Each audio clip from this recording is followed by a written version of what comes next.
Hello friends, welcome back in our channel Agri Mantra changing the way of thinking. आज हम बात करेंगे 20 नवंबर 2024 के इम्पोर्टेंट एग्रीकल्चर करेंट अफेयर जो आपके आने वाले एग्ज़ाम के पॉइंट ऑफ व्यू से काफ़ी इम्पोर्टेंट रहने वाले हैं। इसीलिए वीडियो को एंड तक ज़रूर देखें। ये सेशन आज के इम्पोर्टेंट एग्रीकल्चर अपडेट्स के बारे में है। डिटेल में बात करेंगे तो फर्स्ट करंट अफेयर है HMJS लॉन्चेज भू नीर portal for ground water withdrawal permits. तो यहाँ पर बात करेंगे तो हॉनरेबल मिनिस्टर ऑफ जल शक्ति उन्होंने लॉन्च किया है भू नीर पोर्टल, जो कि ग्राउंड वाटर के विड्रॉल को परमिट करेगा। डिटेल में अगर हम बात करेंगे द ऑनरेबल मिनिस्टर ऑफ जल शक्ति Shri CR Patil digitally launch the newly developed भू नीर पोर्टल। तो पोर्टल का नाम क्या है? भू नीर पोर्टल है। 19 सितंबर 2024 को लॉन्च हुआ during the concluding ceremony of India Water Week 2024। तो यहाँ पर भूनीर पोर्टल लॉन्च कर दिया है मिनिस्ट्री ऑफ जल शक्ति ने, और ये किया गया है 19 सितंबर को। काम क्या होगा? इस पोर्टल के जरिए ग्राउंड वाटर विड्रॉल को परमिट किया जाएगा। आगे अगर हम बात करेंगे the Bhuneer is an advance portal develop by central ground water authority. तो CGWA के द्वारा भूनीर पोर्टल, जो कि एडवांस पोर्टल है, इसको तैयार किया गया है अंडर द मिनिस्ट्री ऑफ जल शक्ति। किस मिनिस्ट्री के अंडर में है? तो जल शक्ति मिनिस्ट्री के अंडर में है। कोलैबोरेशन किसके साथ है? Collaboration with the national informatics centre NIC के द्वारा for improve ground water regulation across the country. तो पूरे भारत में ग्राउंड वाटर रेगुलेशन को इम्प्रूव करने के लिए ही ये जो पोर्टल है भूनीर पोर्टल लॉन्च किया गया है। आगे अगर हम बात करेंगे this portal will serve as a one stop platform for managing and regulating ground water resources. तो ग्राउंड वाटर रिसोर्सेज को मैनेज करने के लिए और रेगुलेट करने के लिए ये वन स्टॉप प्लेटफॉर्म बनाया गया है। इसका एम रहेगा ट्रांसपेरेंसी बनाना, एफिशिएंसी बढ़ाना, सस्टेनेबिलिटी बढ़ाना और ग्राउंड वाटर यूसेज की। ठीक है, भूनीर जो है डिज़ाइन किया गया है to provide comprehensive detail regarding the legal framework governing ground water extraction. तो ग्राउंड वाटर को एक्सट्रैक्ट करने के जो नियम हैं, तो लीगल फ्रेमवर्क तैयार करके देगा, कॉम्प्रिहेंसिव डिटेल तैयार करके देगा भूनीर पोर्टल। और चाहे वो स्टेट लेवल पे हो चाहे नेशनल लेवल पे हो, रेगुलेशंस को और अच्छे से मजबूत बनाएगा। ठीक है, और आगे बात करेंगे तो ये जो पोर्टल है वो यूज़र फ्रेंडली पोर्टल होगा। इसमें इजीली कोई भी लोग जो हैं वो डिटेल देख पाएंगे, जो भी नियम हैं, कायदे हैं, वो उनको अच्छे से समझ पाएंगे। और कहने का मतलब है कि ग्राउंड वाटर में जो विड्रॉल परमिट है उसके जो रेगुलेशन गवर्नमेंट ने बनाए गए हैं उसको एक इजी इंटरफेस में आप देख पाओगे। इसीलिए भू नीर पोर्टल बनाया गया है और ये वन स्टॉप प्लेटफॉर्म है। सारी इन्फॉर्मेशन आपको इस प्लेटफॉर्म पर मिल जाएगी। आपको अलग अलग वेबसाइट और प्लेटफॉर्म पर जाने की ज़रूरत बिल्कुल नहीं है। उम्मीद करते हैं यहाँ तक आपको समझ में आया होगा। यहाँ से कुछ चीज़ें आपको याद करनी है कि भू नीर पोर्टल किस मिनिस्ट्री के अंडर में लॉन्च किया गया। तो मिनिस्ट्री ऑफ जल शक्ति। कब किया गया? 19 सितंबर को। क्यों किया गया?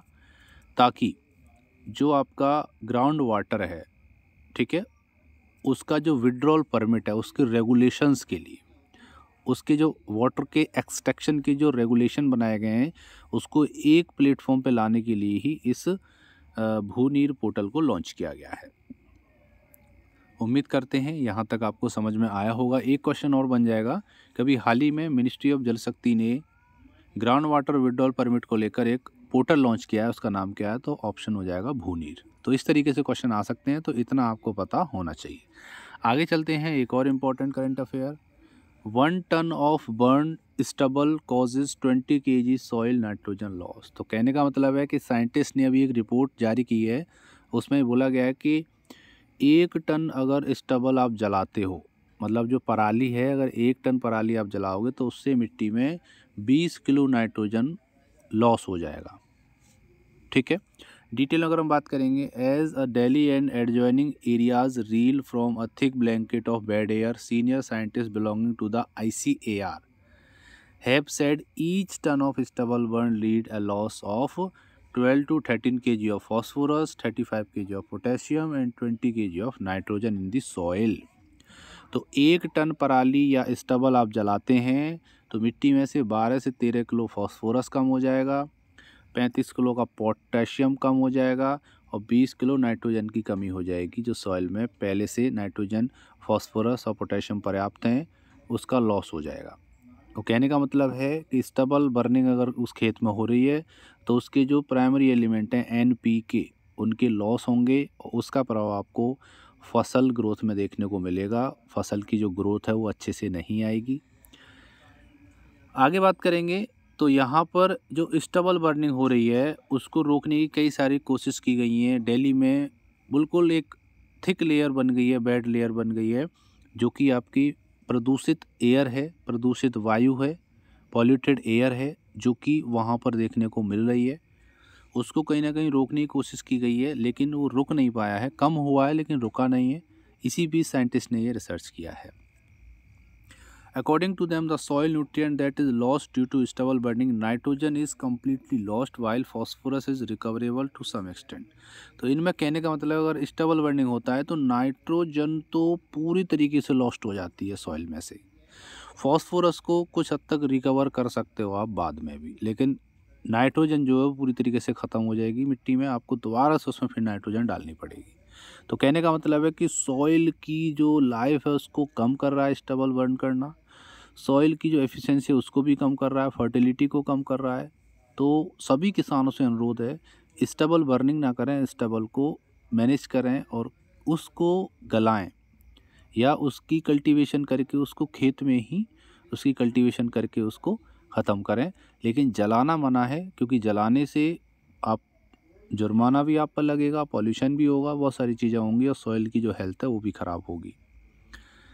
आगे अगर हम बात करेंगे, we recommend that in any form stubble should not be burn as the harm everyone. तो यहाँ पे जो DG हैं ICAR के मिस्टर हिमांशु पाठक जी, उन्होंने ट्यूसडे को बोला है कि हमको स्टबल बर्निंग नहीं करनी चाहिए किसी भी एक्सटेंट में, क्योंकि वो सभी को प्रभावित कर रही है, चाहे वो एनवायरनमेंट हो, चाहे ह्यूमंस हो, चाहे एनिमल्स हो, चाहे सॉइल हो या एयर हो।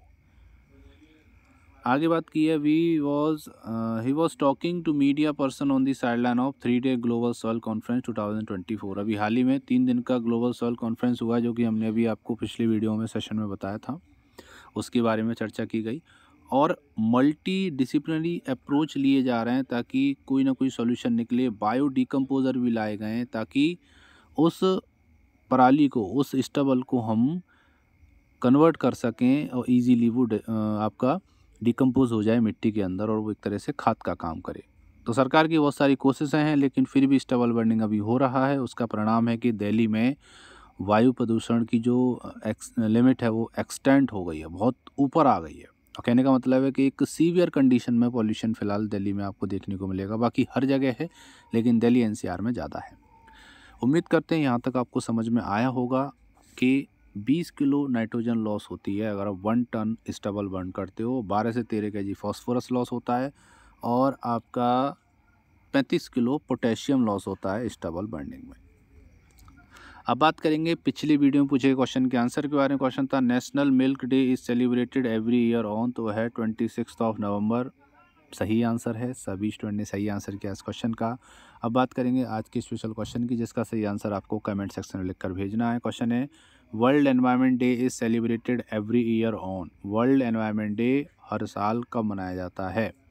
6 जनवरी, 5 जून, 1 दिसंबर या इनमें से कोई नहीं। सही आंसर आपको कमेंट सेक्शन में लिखकर भेजना है। उम्मीद करते हैं आपको वीडियो अच्छा लगा होगा, पसंद आया होगा। अगर अच्छा लगा तो वीडियो को लाइक करना और ज़्यादा से ज़्यादा इस वीडियो को शेयर करना।